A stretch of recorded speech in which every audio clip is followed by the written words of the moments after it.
Hello दोस्तों, जोहार, नमस्कार। मैं पिछला वीडियो बनाई थी, उसमें मैं थोड़ा गुस्सा में भी थी और बहुत कुछ बोल गई है, जो कि मेरे हिसाब से मेरे को सही लगा। अब लोगों को क्या लगा वो तो हम नहीं कह सकते और नहीं जान सकते हैं, लेकिन हमें ऐसे ही कहा गया कि सीएनटी एक्ट में बेटियों का कोई अधिकार नहीं है उरांव जनजाति में, मतलब जनजातियों में, विशेषकर झारखंड में आदिवासियों के लिए ऐसे हमें बोला गया। तो हमने ये भी देखा है कि जिनके माता पिता थे और उनकी बेटियां थी, तो उनके पिता ने अगर अपनी संपत्ति, मतलब जो भी अपनी पैतृक भूमि थी, वो अपनी बेटियों को किया है तो हो गया है।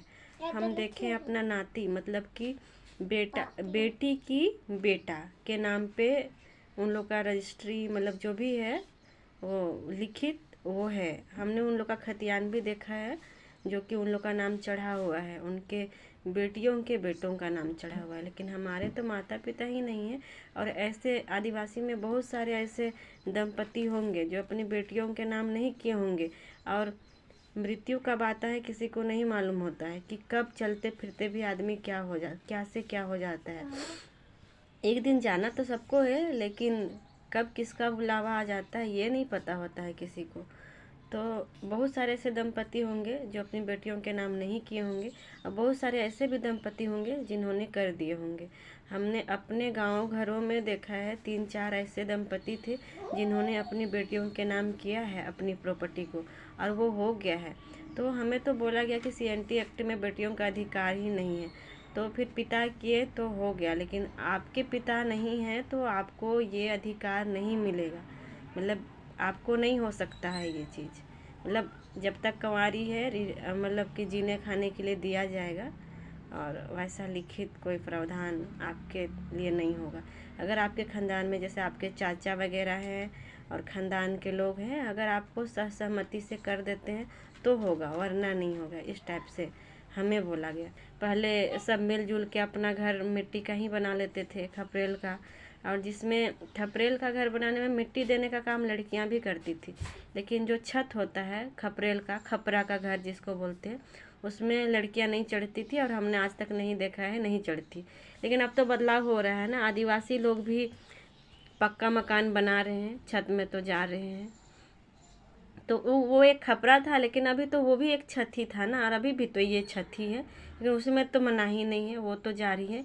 और जैसे कि बोलते हैं कि हल चलाने का मनाही था आदिवासी में बेटियों का, इस तरीके से जैसे कि कोई हल चलाता था तो उसको एक रोग माना जाता था कि अकाल हो गया, ये हो गया, लड़कियां हल चलाई थी तो उसको रोग दूर करते थे। गांव की औरत मतलब कि बिही अपना सीमान पार करते थे, बिही खेदते थे और उसको दूर करते थे ऐसा। लेकिन अभी तो मतलब कि आधुनिक युग आ गया, अभी तो हर कोई गाड़ी, लड़कियां भी गाड़ियां चला रही है, 2 चक्का 4 चक्का, हवाई जहाज भी चला रही हैं आदिवासी बेटियां, बहुत कुछ कर रही है, और ट्रैक्टर भी चला रही है, और ट्रैक्टर में हल भी जोत, बहुत कोई जोत रही होगी। ऐसा तो नहीं है कि नहीं जोत रही, आखिर वो तो खेत ही जोतना हुआ ना, ऐसा तो नहीं है। और आधुनिक युग में सबका घर तो झोपड़ी, मतलब खपरा का घर से तो बिल्डिंग का घर बन रहा है ना, बन रहा है कि नहीं? आप ही लोग बताइएगा कि बन रहा है कि नहीं। आदिवासी लोग पक्के मकान में रह रहे कि नहीं रह रहे हैं, बदलाव हो रहा है। तो बेटियों को भी देना चाहिए। जैसे बेटियों के जब संपत्ति देने का बात होता है तो बोलते हैं कि बेटियां अगर अदर कास्ट में चली जाएगी तो ज़मीन नहीं रहेगा, दूसरों को हस्तांतरित हो जाएगा, दूसरे कास्ट के लोग ले लेंगे। ये मतलब एक प्रावधान है, सो बहुत अच्छा है। और अगर किसी का घर में बेटे नहीं है, अगर बेटियां को अगर दे दिया जाता है संपत्ति तो हस्तांतरित कर देंगे, लेकिन अगर बेटे कर देंगे तो उसमें कोई दुख नहीं है। अगर बेटियां का हो, अगर कोई बेटियां कर दे रही हैं तो उसमें उनको बहुत दुख है कि बेटियां नहीं कर सकती हैं, बेटे कुछ भी कर सकते हैं पर बेटियां नहीं कर सकती है। इस तरीके से है, तो हमको ये चीज़ मतलब थोड़ा सही नहीं लगता है। अब क्या ही बोलेंगे, अब जो समाज में चलते आ रहा है, लेकिन ये चीज़ में बदलाव होना चाहिए। और बेटियों को भी सोचना चाहिए कि हमारे आदिवासी समाज में लड़कों की कमी, ऐसा नहीं है कि कमी है, लड़कों का कमी नहीं है। मतलब एक से एक पियक्कड़ अभी मिल जाएगा, और पढ़े लिखे भी लोग मिल जाएंगे, सर्विस वाले भी लोग मिल जाएंगे। ऐसा नहीं है कि हमारे समाज में लड़कों की कमी है या फिर लड़कों में कुछ कमी है, लेकिन हाँ, आजकल के लड़कों में बहुत कुछ कमी है। आजकल की औरतें ही घर चला रही है अगर देखा जाए सही मायने में। तो लड़के तो सिर्फ पी पी के इधर उधर बस यही। अगर सही मायने में देखा जाए ना, तो घर से लेके बाहर तक लड़कियां ही, औरतें ही घर चला रही, आदिवासी में ही। लेकिन फिर आदिवासियों को, औरतों का हक नहीं होता है। पता नहीं ये कैसा नियम है, क्या है।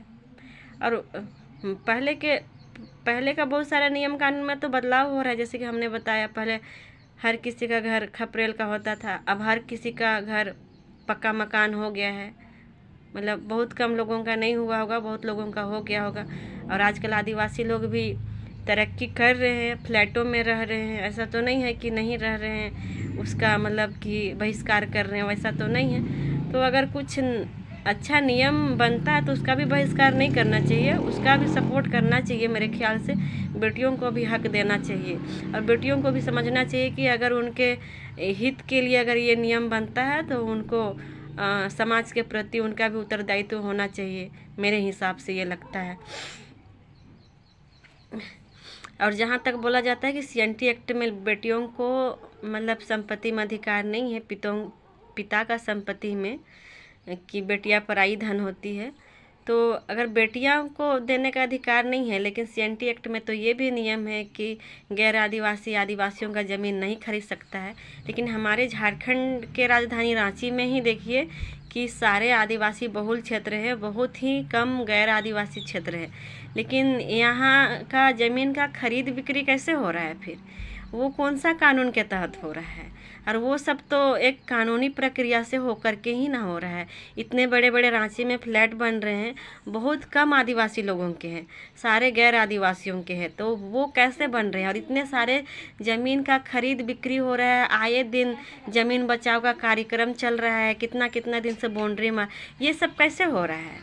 इनको कौन दिया? बेटियों का तो अधिकार नहीं है, तो बेटे दिए, बेटों ने ही दिए ना, एक बोतल दारू में या दो। लेकिन अगर बेटे दिए और गैर आदिवासी बस गए पूरे झारखंड में तो वो सही है, लेकिन बेटियों को नहीं देना है। बेटियों को क्यों देंगे? बेटियां तो इन लोग का कोई लगती ही नहीं है।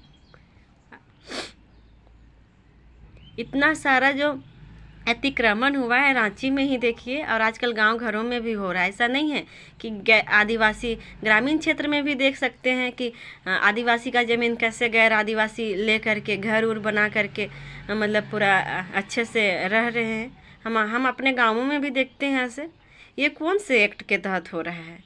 अगर 1908 में सीएनटी एक्ट आया है तो बहुत पहले की बात है। और ये सब कैसे, किस कानून से ये खेला हो रहा है? हमें आदिवासी समाज भी बताया और कानून भी बताया ये चीज़ कि ज़मीन का खरीद बिक्री हो सकता है, और किस तहत हो रहा है ये तो नहीं पता। और ये किसी का मतलब कि ये नहीं है कि कोई नहीं देख रहा है, ये सब चीज़ सबके आँखों के सामने हो रहा है ये सब, लेकिन ये सब नहीं दिखता है। लेकिन अगर बेटियों को जहाँ हक अधिकार समानता का बात होता है तो समानता नहीं देना है।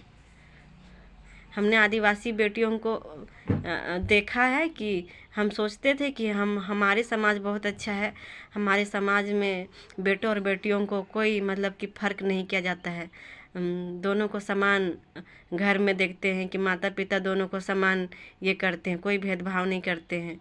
लेकिन समाज में कहाँ है ये? सिर्फ माता पिता ही अपने बच्चों में भेदभाव नहीं करते हैं, समाज में तो ये हो रहा है ना, बेटी बेटियों में भेदभाव हो रहा है। थोड़ा बदलाव होना चाहिए, बेटियों को भी समान अधिकार मिलना चाहिए। ऐसा थोड़ी है कि आदिवासी बेटियां अगर आदिवासी बेटियां अगर मर्दों के बराबर कार्य कर रही हैं कहीं सरकारी संस्थान में, तो उनको मर्दों के बराबर ये वेतन ना मिलता हो। ऐसा तो नहीं है ना। समान वेतन, समान कार्य के लिए समान वेतन मिल रहा है, तो फिर बेटे और बेटियों में फ़र्क कैसा? किस लिए ऐसा फ़र्क है? बोलते हैं कि ये मतलब कि हिंदू के मतलब के ये से नहीं चलता है, ये मुस्लिम की ये से नहीं चलता है, हम लोग आदिवासी है, हम लोग का अलग नियम कानून है। हाँ है तो ठीक है, लेकिन उसमें थोड़ा करना चाहिए कि क्या हित के लिए। अगर मानते हैं कि पहले कोई नियम बन गया तो उसमें अगर कुछ ऐसी त्रुटियां हैं तो उसको थोड़ा बदलाव करना चाहिए। अगर हम कुदाल लाते हैं, एक बेड खरीद के लाते हैं और एक ये क्या बोलते हैं कोड़ी रहता है या कुदाल रहता है, अगर वो सख्त नहीं होता है शुरुआती तो हम लोग वही खरीद के लाते हैं ना, लेकिन उसमें भी पाचर लगाते हैं, बाद में पाचर लगा के उसको टाइट करते हैं ताकि वो मजबूत रहे।